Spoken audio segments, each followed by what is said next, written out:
Hello, my name is Charlotte, a 32-year-old woman sharing a recent transformative experience that helped me find peace after a difficult time with my husband and his family. This journey began a few months ago, and while things are starting to settle, I'm still processing the emotional aftermath. By telling my story, I hope to find some healing. Rewind to 4 years ago when I took a big step in my life. I married my boyfriend, Benjamin. We met through mutual friends and spent 3 wonderful years together before deciding to marry. Benjamin was charismatic, always the life of any gathering, caring, generous, and coming from an affluent background with a successful career. His kindness felt boundless, and he loved to surprise me with thoughtful gifts. Our bond grew deeper over our shared love of travel, and my friends were genuinely happy for us. One generous gesture stood out. For my college graduation, Benjamin surprised me with a brand new laptop. I felt both grateful and slightly uncomfortable as it highlighted the financial gap between us. Benjamin, I'm just a student, I'd say, trying to broach the subject. I can't keep up with this level of spending. Let's at least split some costs. But he would just smile, shrugging off my concerns, assuring me that it was normal for him to spoil me just as his friends did with their partners. Eventually, I accepted his gestures, though I always contributed however I could. Once I landed a good job after graduation, I was excited to reciprocate his generosity. We began splitting expenses more evenly, even discussing the idea of moving in together. One day, Benjamin suggested, "Why don't you move in with me? I inherited my grandfather's house, so there's no rent. We can share the other costs to keep things fair." Although I was a bit hesitant, he convinced me it would be best for both of us. With that, we started a new chapter together, balancing our finances in a way that reflected our different income levels. Then came the moment to meet Benjamin's family, who lived far from us. Because of his work commitments, I found myself hosting his family alone. Before their visit, Benjamin warned me they could be judgmental but didn't offer much detail, only advising me to smile and not to take any hurtful comments personally. Hoping for a pleasant encounter, I prepared for their arrival. But from the moment his parents and sister walked through the door, the atmosphere felt tense. Their disapproval became obvious, voiced openly. "So, you're the woman Benjamin's been seeing," his mother, Susan, remarked, casting a scrutinizing glance around. "I didn't expect you'd be living here. Do you pay rent?" Trying to maintain my composure, I explained, "The house is fully paid for by Benjamin, but we share all other expenses equally." Susan didn't seem satisfied. "Just because the house is paid for doesn't mean you can freeload," she retorted. "This is Benjamin's house, not yours. Remember that." Her words were cutting, and the conversation only became more uncomfortable. Benjamin's sister, Kelly, wasn't any warmer. She barely spoke to me, instead making pointed references to her marriage to a billionaire, perhaps to establish her perceived superiority. My attempts to connect with her were met with dismissive responses. Throughout their visit, Benjamin offered no support. In fact, he almost seemed to side with them. His parents criticized my spending habits, particularly my purchases of makeup and skincare, labeling them frivolous for someone with limited financial contribution. They seemed skeptical of my independence, and Benjamin had apparently fueled their perception, portraying me as a struggling student when we first met, as if to downplay my growth since then. It was a tough and eye-opening experience, one that made me question my relationship with Benjamin and the dynamics within his family. I had been dependent on Benjamin at the start of our relationship, but his portrayal of me felt exaggerated and misleading, almost as if he wanted to reinforce his family's negative opinions. While Benjamin had indeed supported me financially early on, we had since adjusted our finances to split costs equally. Yet in front of his family, he remained silent, almost complicit in their disapproval, making the entire experience deeply unsettling. When I tried to explain this to Benjamin, reminding him that I had always lived modestly and that any luxury items I owned were gifts from him, gifts I'd often advised against due to their extravagance, he brushed it off.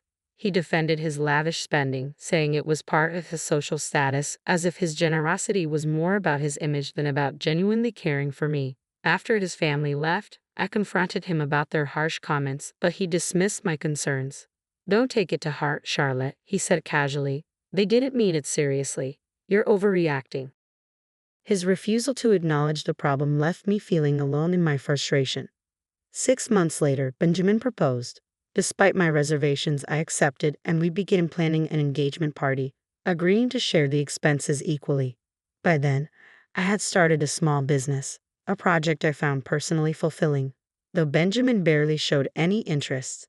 To him, it seemed insignificant, but to me, it represented independence and accomplishment. For the engagement party, I even covered the plane tickets for my extended family to make sure they could attend. But as soon as the celebration began, familiar criticisms emerged. "You shouldn't have spent so much on this party, Charlotte," Susan chided. "You're draining Benjamin's funds before you're even married. At this rate, you'll end up with a backyard wedding." Their biting remarks cast a shadow over what should have been a joyful occasion. Feeling defensive, I spoke up. Yes, the party was lavish, but Benjamin and I agreed on this together. I paid my share, and he was just as enthusiastic about inviting so many guests. However, the criticisms didn't end there. Susan accused me of pushing Benjamin to spend beyond his means, while Kelly insinuated that she knew the kind of person I was and suggested I should have been more considerate. Overwhelmed, I stepped outside for air, only to overhear Kelly and her husband, Mason, mocking me. It felt as though my engagement party was unraveling, and Benjamin, oblivious to the cruelty of his family, did nothing to defend me. As I looked back at the scene, I realized how isolated I felt in my own celebration, wondering if Benjamin's silence and his family's judgment were signs of a larger issue I had overlooked. I found myself unemployed, which painted me as dependent rather than the self-sufficient woman I truly was. My mother, who had raised me single-handedly and understood the importance of financial independence, noticed my growing distress. With a protective concern, she urged me to reconsider the engagement, pointing to the relentless harsh comments from Benjamin's family. After the engagement party, I decided to confront Benjamin about everything that had transpired. He dismissed my worries, insisting that his family was just joking and assuring me that financial issues were irrelevant because he loved me.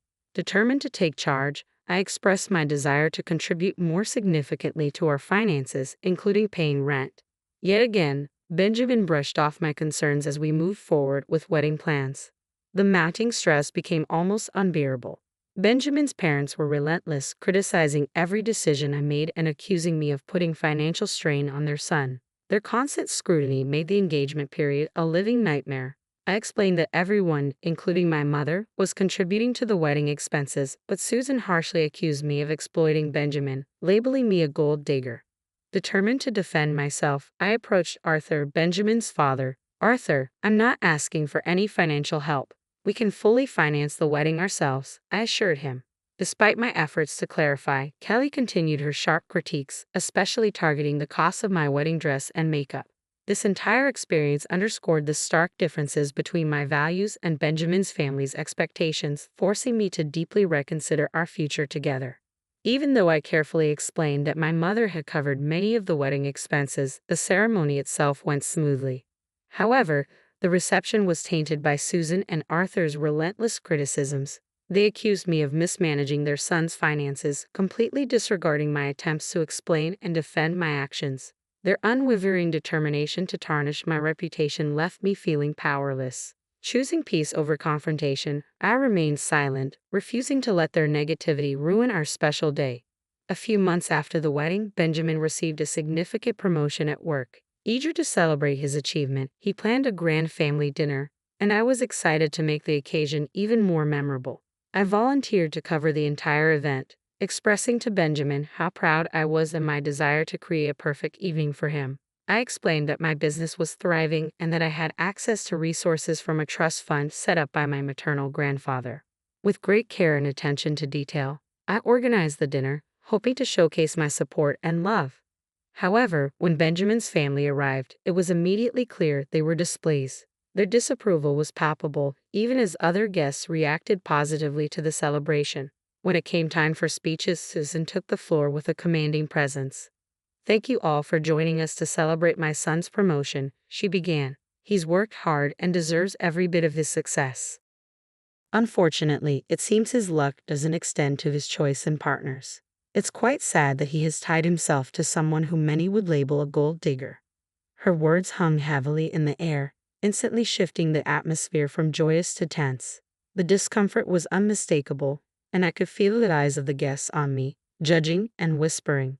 Despite the hurtful remarks, I maintained my composure, refusing to let their negativity overshadow the celebration. Benjamin, however, seemed oblivious to the animosity directed my way, further highlighting the disconnect between us and his family.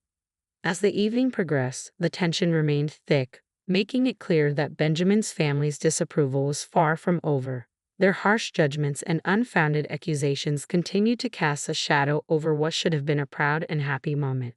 This relentless negativity forced me to confront the reality of my relationship with Benjamin and the challenges that lay ahead in navigating his family's hostility. The weight of Susan's words hit hard, yet I stayed composed, choosing silence over reaction as she continued. Had he seen her true nature sooner, she said, her voice dripping with disdain, perhaps he wouldn't be burdened by her excessive lifestyle. She swept her gaze around the room, her message clear and cutting. From the engagement to this dinner, it's obvious to everyone that his wife's extravagance has been nothing but a drain. Despite the sharpness of her critique, I remained calm, knowing that responding would only seem to validate her baseless claims. Then, with a smug satisfaction, Susan added, "Fortunately, we had the foresight to ensure Charlotte signed a prenuptial agreement. At least some of his assets are safeguarded." She sighed with mock relief. "It's a blessing that my son chose someone who can, at the very least, maintain the facade of a trophy wife." To my shock, Benjamin didn't refute her words. Instead, he nodded along. "I can barely spend on myself anymore," he complained, casting a regretful look my way. "Maybe I made a mistake." Hurt and stunned, I finally spoke. "Do you really think I'm a gold digger?" I asked, my voice steady but laced with hurt. Benjamin's response was biting. "Your lifestyle," he said coldly, "has been damaging to my bank account." Taking a deep breath, I decided to confront the accusation directly. "Since everyone here seems to believe that I'm a gold digger, maybe I should show you my bank balance," I declared. "I'm financially independent, and I don't need anyone's money." My statement was met with silence and disbelief, but I continued. Susan's gaze narrowed. "Did you steal my son's money?" she accused. To my shock, Benjamin added, "She must have taken it somehow." Holding my composure, I replied, "I don't need to steal from your son. I earn my own income, and I recently accessed a trust fund left by my grandfather. I was planning to use it to buy us a bigger house as a surprise, but under these circumstances, that seems unnecessary now." Benjamin looked at me, missing the tension entirely. "We could still get the house. It would be a wonderful gift." But I was resolute. "This is not happening," I said firmly. "Your family has insulted me for too long, and you've never once defended me. You've let these false assumptions continue." Benjamin brushed it off, claiming, "You're overreacting." But this time, I had finally reached my limit. I knew I couldn't ignore it any longer. "No, I'm not overreacting," I said, breaking the silence. "Everyone here knows exactly what your family has been saying about me." The room fell quiet, the weight of my words hanging heavily. This was the moment I made it clear. I could no longer tolerate the continuous lack of support and respect from Benjamin and his family. In that moment, surrounded by a sea of guests at our engagement party, the accumulated weight of years of disrespect finally broke me. I reached my breaking point, realizing that I couldn't endure the toxic environment that had tainted my relationship with Benjamin any longer. With unwavering clarity and determination, I turned to him and said, "I want a divorce." As Benjamin stumbled over words of protest, my mother stepped in firmly. "You've never defended my daughter," she stated, her voice calm and resolute. "It's time she leaves this toxic relationship for good." Without another word, we left the party, the murmur of shocked guests behind us. My decision was final. My mother's unwavering support closed this painful chapter in my life. That night, I returned to our shared home, packed my belongings, and ignored Benjamin's calls. I muted my phone and sought refuge at my mother's house. The very next day, I contacted my cousin, a lawyer, to begin the divorce proceedings. With a prenuptial agreement already in place, I knew it would be a straightforward process that would safeguard my assets. But things escalated when Benjamin and his family showed up at my mother's doorstep, demanding to speak with me. My mother, ever the pillar of strength, instructed them firmly to leave. Meanwhile, Benjamin's messages swung wildly between tearful apologies and unsettling threats, all of which I documented. If necessary, I was prepared to seek a restraining order. At one point, he even tried to confront me at my office, but security escorted him out after I alerted them. This incident only reinforced my resolve. I decided to step away not just from my relationship but also from my job. My thriving business meant I no longer needed the position, and I was ready to prioritize peace and dignity over wealth. I handed in my resignation that day, determined to move forward. A week later, I served the divorce papers to Benjamin at his workplace, only to learn that he'd already heard about my resignation. Former colleagues informed me that he continued to reach out, sending flowers and gifts to my mother's house. But I remained resolute, fully committed to starting anew. With my mother's unwavering support, I found a new refuge, a quiet home in a neighboring state where I could start fresh, free from the shadows of my past. As I awaited the finalization of the divorce, the judge expedited the proceedings thanks to our clear prenuptial agreement. During the 6 months of our separation, I took time to regroup and mentally prepare for the next chapter. I settled comfortably into my new home, changed my phone number to break contact with Benjamin, and began to savor the tranquility and independence of my new life. Occasional updates trickled in, revealing that Benjamin's life was unraveling. He blamed his parents for our divorce and struggled professionally as colleagues distanced themselves and his superiors frowned upon the drama he brought to his workplace. His parents made things worse by spreading baseless rumors about me, but thankfully, these falsehoods didn't gain traction. In stark contrast, my life flourished. I threw myself into expanding my business and embraced the freedom and possibilities that came with my newfound autonomy. Slowly, I began to socialize again and cautiously stepped back into the dating scene. Though Benjamin's behavior had left scars, I remained optimistic, hopeful that I could heal and eventually find someone who would truly value and respect me. The hardship I endured because of Benjamin's actions had caused me immense pain, but it had also forged a newfound strength within me. Moving through and beyond these challenges propelled me into a future brimming with opportunities and personal growth. I now look forward to what lies ahead, confident in my resilience and clear on what I want in relationships and in life itself.